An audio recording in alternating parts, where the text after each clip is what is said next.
Palakpakan po natin ang Panginoon.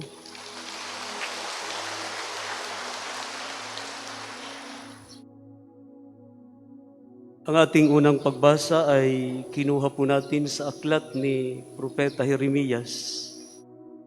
At kung sinundan po natin at inunawa natin, ito'y patungkol sa pagpapanumbalik ng bayang Israel galing sa exile sa Babylonia.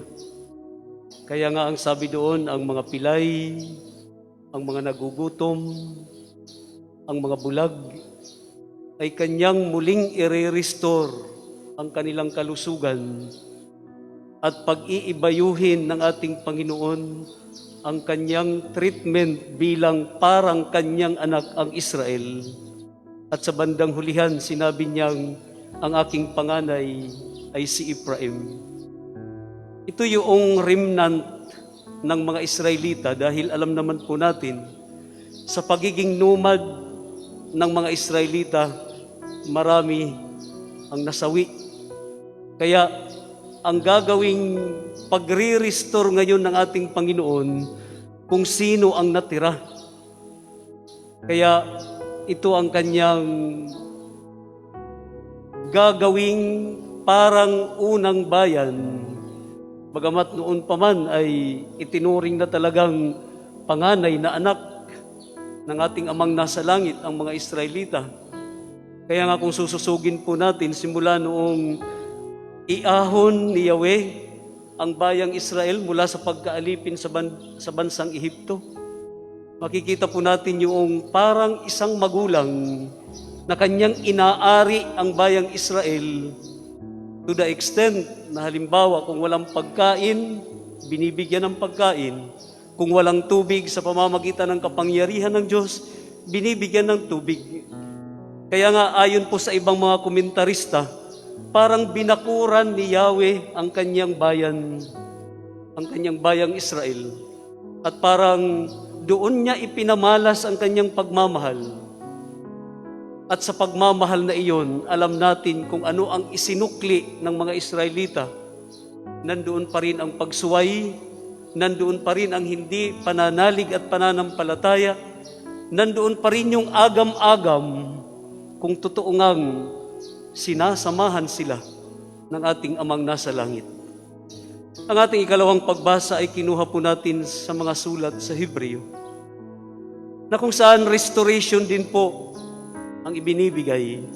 Kaya nga, iprinisenta po doon ang pagiging dakilang saserdote ng ating Panginoon, na kung saan sa pamamagitan ng dakilang saserdoting ito ang magiging instrumento para i-restore ang lahat na gustong i-restore ng Diyos.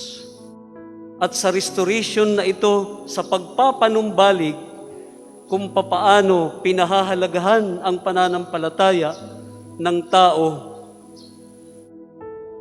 patungo sa ugnayan niya, sa relasyon niya sa Diyos na nag-iisa. At sa ating ebanghelyo, pangitang-pangita po natin ang restoration ng kalusugan, ng pagiging bulag ni Bartimeo, na kung saan ibinalik ng ating Panginoon ang kanyang paningin dahil isa ito sa mga plano ng Diyos na ma-restore ang lahat. Kung titingnan po natin ang chapter 10 ng Marcos na simula pa noong mga nakalipas na linggo, ito po ang ating pinag-uusapan at ito ang ating ebanghelyo. Medyo mabigat po ang chapter 10. Nandyan yung sinasabing talikdan natin ang mga bagay, lalong-lalo na yung mga material na bagay, at sumunod tayo sa Kanya.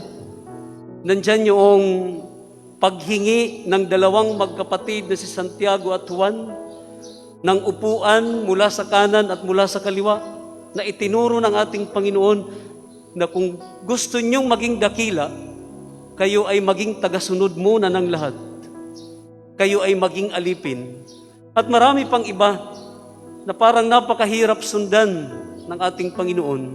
dito sa kabanatang 10 ng Marcos. At ngayon nga, ipinapakita ng ating Panginoon, kay kung susundan lamang po natin siya, maipapakita din ang kapangyarihan sa atin ng ating Panginoon.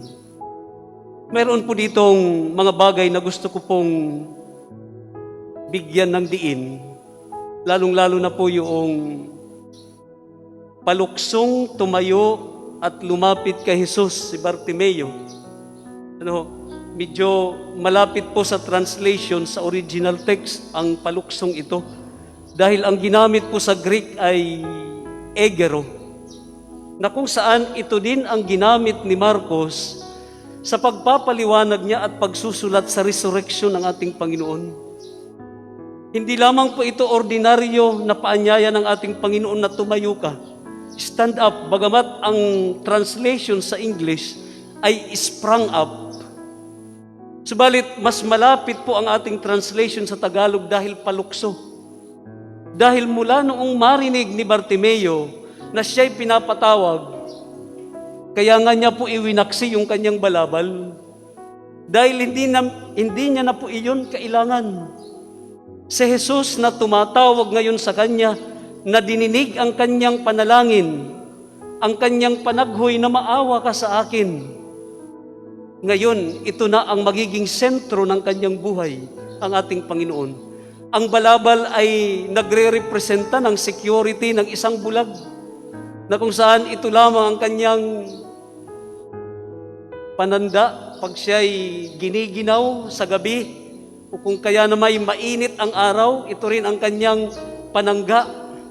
Subalit ngayong tinawag siya ng Panginoon at alam niya kung ano ang kanyang hihingin ay ipagkakalob ng ating Panginoon. Hindi na niya kailangan yung komportable na buhay na yun na sinasagisag ng balabal. Kaya iwinaksi ni Bartimeo ang balabal na iyon. At in connection sa ating unang pagbasa, na kung saan sinabi ko po'y gustong papanumbalikin at ipunin ng ating Panginoon, ng ating Amang nasa langit, ang remnant ng mga Israelita. Alam niyo po bang isa sa mga komentarista ang nagsabing isa si Bartimeo sa remnant ng Israel? Sa papaano pong paraan? Tingnan niyo po, si Bartimeo, bagamat bulag, na-recognize niya ang isa sa mga titulo ng ating Panginoon. Ano ang sabi ng ating Panginoon? Jesus, anak ni David. Na kung saan hindi ito nare-recognize ng mga tao sa lumang tipan. Dahil para sa kanila, iyon nga ang kanilang hinihintay, subalit nang dumating ang ating Panginoon, di ba nire-reject nila ang ating Panginoon? Kahit ang mga Israelita, hindi nila tanggap na ito nga'y anak ni David. Dahil para po sa kanila, alam nila na ang Mesiyas ay manggagaling sa lineage ni David. Subalit, hindi nila pinaniniwalaan na si Jesus ay galing sa linya ng angkan ni David. Si Bartimeo sa kanyang pag-ako ngayon sa titulo ng ating Panginoon, Jesus, anak ni David, maawa po kayo sa akin. Pagpapatunay ayon sa komentarista na iyon, na si Bartimeo ay isa sa mga remnants na pakay ngayon ng ating Panginoon na ipunin at ibigay sa kanila ang salita ng Diyos na kanyang misyon na i-accomplish dahil ito ang misyon na ibinigay sa kanya ng Ama. At sa bandang hulihan po ng ating Ebanghelyo, ang ginamit po dito ay sumunod kay Jesus. Medyo malapit din po ito sa translation. Ang translation po sa English ay Bartimeo, follow Jesus on the way. Na ang ibig sabihin lamang po, ginamitan po kasi ito ng figure of speech, na ang ibig sabihin lamang, simula noong pagalingin si Bartimeo ng ating Panginoon, walang pagdadalawang isip, naging disipulo ng ating Panginoon si Bartimeo. Sa kanyang pagpapasalamat, na sabi ko nga, noong bulag pa po si Bartimeo, nare-recognize na niya kung sino itong kanyang hinihingan, Jesus, Son of David. Mahabag po kayo sa akin, maawa po kayo sa akin. Kaya alam niyo po, sa simula po ng ating misa, yung atin pong kinakantang, Panginoon, maawa ka sa akin, Kristo, maawa ka sa amin, Panginoon, maawa ka sa amin. Alam niyo po, kung didibdibin niyo lamang po yun, yung paghingi ng awa sa Diyos, hindi po bingi ang Diyos. Bagamat itinatranslate sa iba't ibang lingwahe, minsan ay ginagamit ang Kyrie eleison, Christi eleison, lahat yun ay pagluhog na kung nanggagaling lang sa puso ng tao, kung ano ang kanyang pangangailangan, diringgin ng Diyos ang kanyang panalangin. Kagaya ni Bartimeo ngayon, tingnan niyo po, may hadlang sa paghingi ni Bartimeo. Ang crowd na nandoon na nagsabi sa kanyang, tumahimik ka. Subalit, habang pinatatahimik ng tao si Bartimeo nung sumigaw, lalo pa itong sumigaw. At ayon din po sa ibang komentarista, isa po itong panalangin ni Bartimeo na kailangang makuha din po nating mga Katolikong Kristiyano kung papaano manalangin. Hindi sa pamamagitan ng obstacle, ng problema, tayo ay mapipigil para tayo ay manalangin. Mas lalo po tayong sumigaw, Panginoon, maawa ka. Kristo, maawa ka. Dinggin mo po ang aming panalangin. Subalit minsan kasi pag nananalangin tayo, basta't nababanggit lamang po natin yung mga kataga, parang normal na kasi sa atin, kaawaan mo kami, Panginoon. Kristo, kaawaan mo kami. Hindi nanggagaling sa puso ng tao. Sa pagbanggit ngayon ni Bartimeo ng compassion, ng habag at awa, na ipinakita din sa ating ikalawang pagbasa at ng ating unang pagbasa, it is because of compassion of God. Kaya niya i-restore ang dating plano ng Diyos para sa sangkatauhan. Kaya nga, through this restoration, my dear brothers and sisters, ipinapakita po sa atin ng ating Panginoon na kahit anuman ang ating kahilingan, kung ito'y galing lamang sa ating puso, ipagkakaloob ng ating Panginoon. Yun nga lang pong, halimbawa'y pagod na pagod ka, nandoon po kayo sa dulo ng upuan ng simbahan, kahit magsabi lang kayo, Lord, pagod po ako. Yung galing sa puso na pagsusumbong sa Diyos, na parang kahit hindi mo nabanggitin ang lahat, alam ng Diyos kung ano ang iyong kahilingan. Alam ng Diyos kung bakit ka nagrereklamo sa Kanya na pagod ka na. Ang tinitingnan kasi ng Diyos, ang puso ng tao. Ang puso ng tao. Kahit sarado ang simbahan, nandoon ka lang sa pintuan ng simbahan, tumungo ka lang,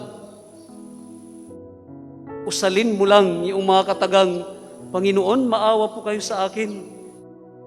Hindi ko na kaya ang aking problema. Kailangan ko po ang kagalingan ng aking sakit.